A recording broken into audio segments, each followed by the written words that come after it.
내가 절대선이면 절대악이 인연법이거든요. 선이 생기면 상대적으로 악이 생겨버려요. 절대선이 생기면 절대악이 생겨버려요. 부처님의 사례를 말씀을 드릴게요. 부처님은 아무리 옳은 거라 할지라도 한 번 얘기하고 두 번 얘기하고 세 번 얘기합니다. 그런데도 제자가 듣지 않아요? 그러면 네 번째는 알겠다 하고 그냥 받아들이고 수긍해 주십니다. 항상. 부처님 제자 중에 한 명이 이제 시자로 따라다닐 때가 있었어요. 근데 그 시자가 부처님과 어느 곳까지, 어느 도량까지 같이 가는 걸로 해서 부처님을 시봉하고 같이 가다가 중간에 너무 수행처로 좋은 곳을 만난 거예요. 그때 그 제자가 부처님께 부처님 죄송한데 부처님 가던 길 혼자도 가실 수 있으시죠? 부처님 혼자 가시고 저는 여기서 수행을 좀 하겠습니다. 부처님께서 말씀하신 그 공부를 저는 여기서 좀 하겠습니다. 그 부처님이 얘기합니다. 야, 그래도 너가 이 시자를 언제까지 맡기로 했으니까 그건 좀 지켜주면 좋겠다. 나와 같이 길을 가자. 그랬더니 싫다고 전 여기 남겠습니다. 이걸 3번을 반복해요. 싫다 그래요. 그 부처님도 3번을 설득했다가 네 번째에는 그래 알겠다. 그렇다면 넌 여기서 이러한 수행을 하거라 하고 수행의 지침을 주시고는 그 시자에게 그대로 거기서 공부하도록 하고 당신 혼자 길을 가시는 장면이 나옵니다. 또 부처님 석가족을 멸망시키려고 이제 군대를 일으켜서 가거든요. 갈 때도 부처님이 한 번 가서 막습니다. 그 왕과 친분이 있어서 막고 네 번째 되어서는 막지 않습니다. 그래서 석가족이 결국에는 멸망을 하게 되죠. 즉 이렇게 아무리 옳은 것이라 할지라도 부처님께서 삶의 어떤 부처님의 생애를 보면 과도하게 집착하는 게 없단 말이죠. 이렇게 하라고 2번, 3번까지는 얘기하지만 그 이상 그렇게 과도하게 집착하진 않고 그냥 그것을 그대로 허용해 준단 말이죠. 이게 아주 중요한 지점입니다. 우리들은 대부분 이렇게 과도하게 절대 진실이라는 믿음 때문에 우리가 내 생각이 공하다라는 사실, 우리가 수상행식 역부여시 이렇게 색즉시공 공즉시색인데 수상행식 역부여시라는 것은 상온도 공하다라는 거잖아요. 내 생각이라고 집착하는 것도 사실은 내가 집착하는 생각일 뿐이지 그게 고정된 정말 절대 진실로서 옳은 것은 아니라는 거거든요. 그런데 우리는 이것을 포기하지 못합니다. 내 생각이 틀렸을 수도 있다는 사실을 인정하지 않으려고 해요. 왜? 내가 옳으니까. 이건 진짜 옳은 거니까. 어떤 분이 이제 그러세요.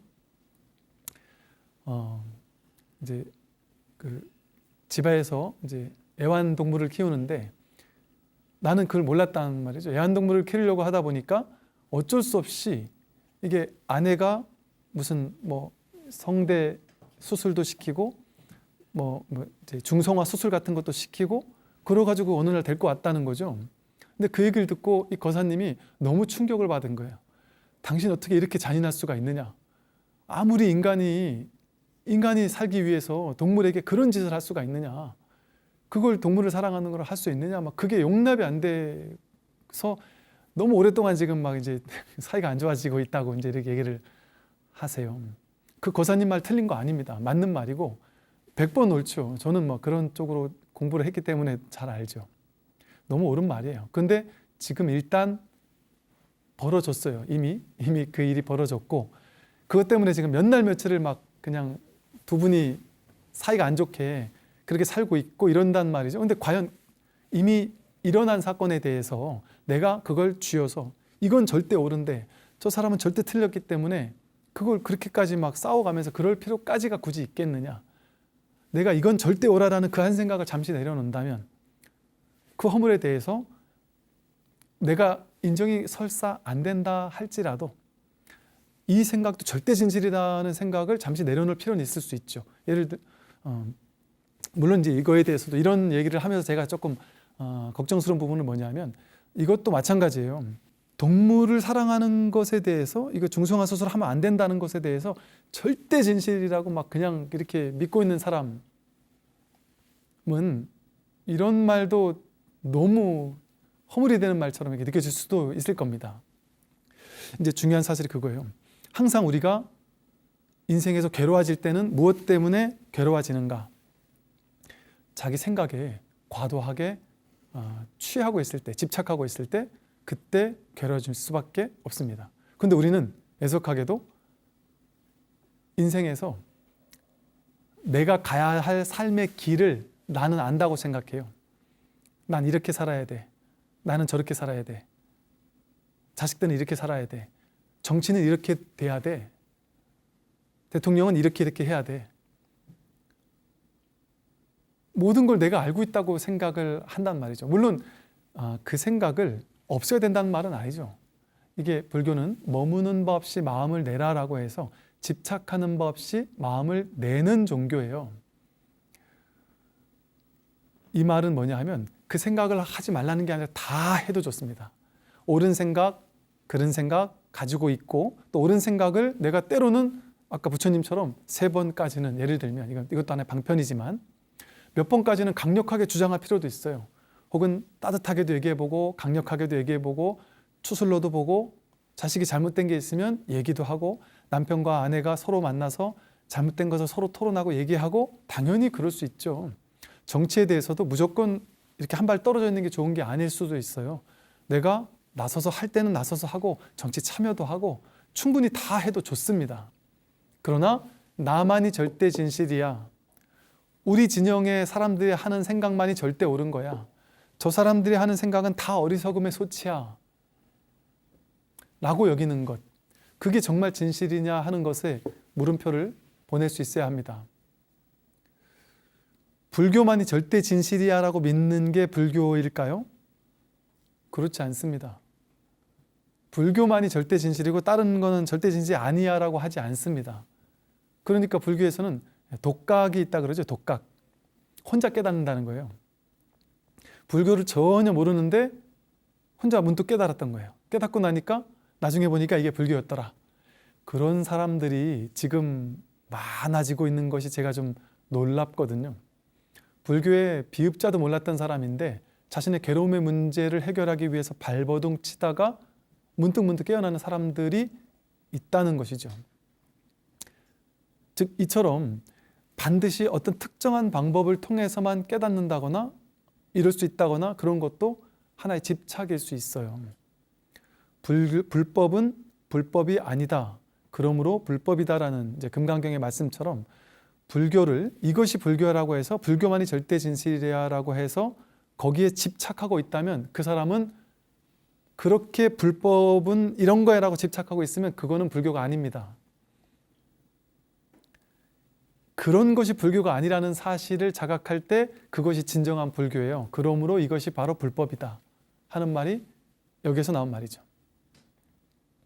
이러한 지혜가 있다면 우리는 지금까지 옳은 생각을 더 과하게 취하고 그것을 강력하게 밀어붙여서 현실화시키는 것, 그것만이 삶을 아름다운 세상으로 만드는 것이고 삶을 보다 윤택하게 만드는 것이고 세상을 행복하게 만드는 거라고 느껴왔어요.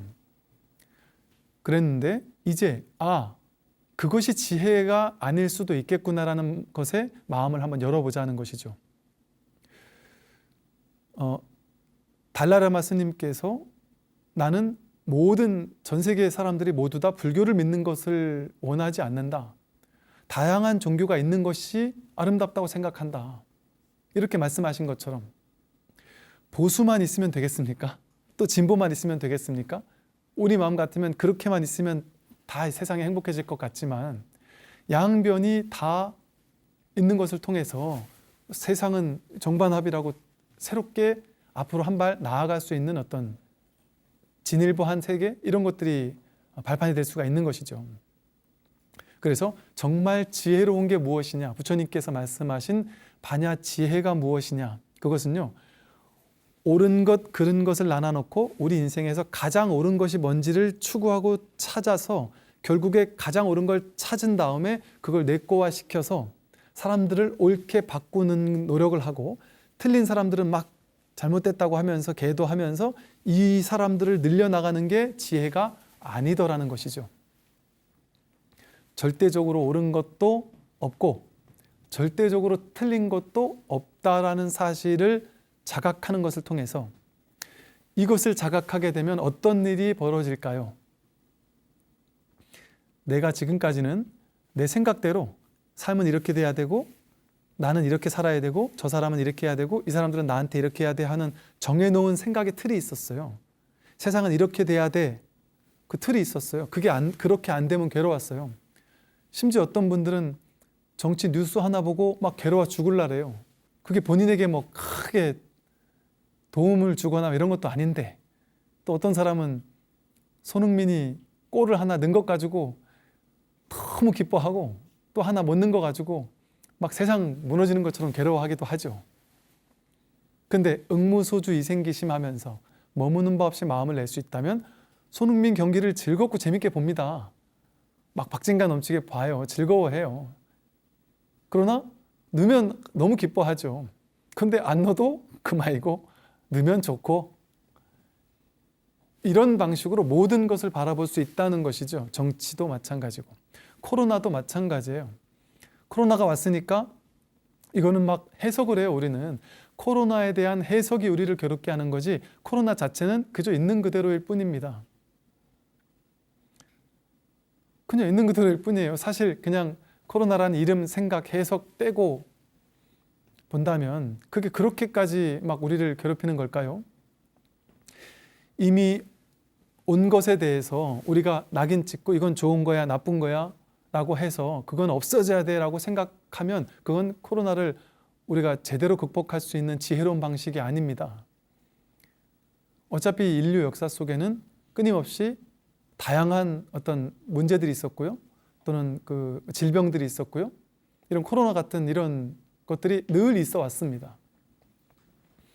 이것에 대해서 있는 그대로를 있는 그대로 인정하고 허용하게 되면 이것 때문에 막 괴롭다, 답답하다, 일도 안 되고 뭐 때문에 힘들다, 괴롭다, 이렇게 그걸로 인해 괴로워하는 시간을 단축하고서 확 받아들이게 되면 오케이, 그럼 내가 이제 뭘 할 수 있지 하고 행동에 돌입할 수 있습니다. 곧장. 즉 이걸로 인해서 쓸데없는 에너지 소모, 막 정신적인 그 괴로움, 에너지의 소모, 이걸 좀 최소화할 수 있단 말이죠. 여기서 우리가 앞으로 나아가야 할 길은 무엇일까? 앞으로 이런 시대가 앞으로 계속된다고 한다면 여기서 우리가 어떻게 한 발 나아갈 수 있을까? 이런 것들을 더 지혜롭게 바라볼 수 있게 되겠죠. 이게 좋으니 나쁘니, 이건 있어야 되니 없어야 되니 하고 싸우는 시간이 아깝잖아요. 그 허망한 시간인데. 이와 같이 우리 앞에 찾아오는 삶은 이대로 있는 그대로일 뿐입니다. 제가 뭐 삶은 이대로 완전합니다라고 했지만 그 완전하다라는 것도 방편이에요. 그렇게 말을 쓸 수도 있겠구나 싶은 말일 뿐이지 그냥 있는 이대로일 뿐이에요. 있는 이대로에 뭔 문제가 있습니까? 있는 이대로일 뿐인 세상을 내가 이건 옳고 저건 틀려라고, 이게 옳습니까? 틀립니까? 그 이대로일 뿐이죠. 근데 이 소리는 좋아해서 집착하는 사람은 이 소리가 안 들리면 괴롭겠죠? 이 소리를 싫어하는 사람은 이 소리만 들리면 막 소름 끼치게 괴로워하겠죠? 그럴 필요가 있느냔 말이에요. 정말 이 소리가 좋거나 나쁜 것이냔 말이죠. 공연히 일어나고 있는 이 현실에 대해서, 삶에 대해서 생각으로 좋은 것, 나쁜 거라고 분별해서 그걸 취하고 버리는 것이 내 인생의 행복과 괴로움이 정말 되는 것처럼, 내가 뜻하는 대로 되면 정말 인생이 잘 풀리는 것처럼 착각하지만 정말 그럴까요? 내 뜻대로 안 됐는데 나중에 그것이 전화위복이 되어서 나를 정말 살리고 좋게 만드는 일들이 얼마나 많습니까? 사실은 내가 안다라는 것이 더 진실한 것이 아니라 숭상 큰 스님께서 말씀하신 것처럼 오직 모를 뿐이라는 말이 더 진실한 말에 가깝죠. 나는 다 알아라는 말보다 나는 아무것도 몰라라는 말이 더 진실에 가깝습니다. 여러분이 회사에서 집으로 퇴근할 때 지하철 타고 가는 게 더 좋을지 버스 타고 가는 게 더 좋을지 알 수 있을까요? A라는 길로 가는 게 좋을지 B라는 길로 가는 게 더 좋을지 알 수 있을까요? 당연히 A라는 길이 질러 가는 길이니까 더 좋지라고 생각하지만 그날 A라는 길에서 교통사고가 날 수도 있어요. 그랬다면 그날은 다른 날은 A가 옳았어도 그날은 B가 더 옳았었던 날일 수도 있는 거죠. 예를 든다면. 근데 그걸 내가 정말 알 수 있느냐? 이 중중무진의 연기법의 세계에서 정말 나를 위해서 최선이 뭔지를 내가 알까요? 알 수 있을까요? 우리는 내가 안다고 생각하니까 자기 생각에 집착하고 고집해서 내 인생은 이렇게 돼야 돼라고, 세상은 이렇게 돼야 돼라고 자기 생각에 고집하니까 자기를 괴롭게 만드는 거죠. 그렇게 정해진 고정된 실체적인 진실이 없습니다. 진실을 굳이 말로 표현해 본다면 오직 모를 뿐이라는 게 더 진실에 가깝습니다.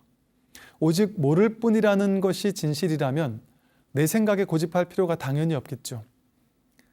모를 뿐이니까 내 생각이 진실한 것이 아니라 이대로인 삶이 진실하잖아요. 생각이 더 진실하겠어요? 이렇게 펼쳐져 있는 이 삶이 더 진실하겠어요? 그러니까 제법 실상이라고 해서 제법은 삶은 그대로 진실이다. 총목볼이다. 보이는 것이 그대로 깨달음이다.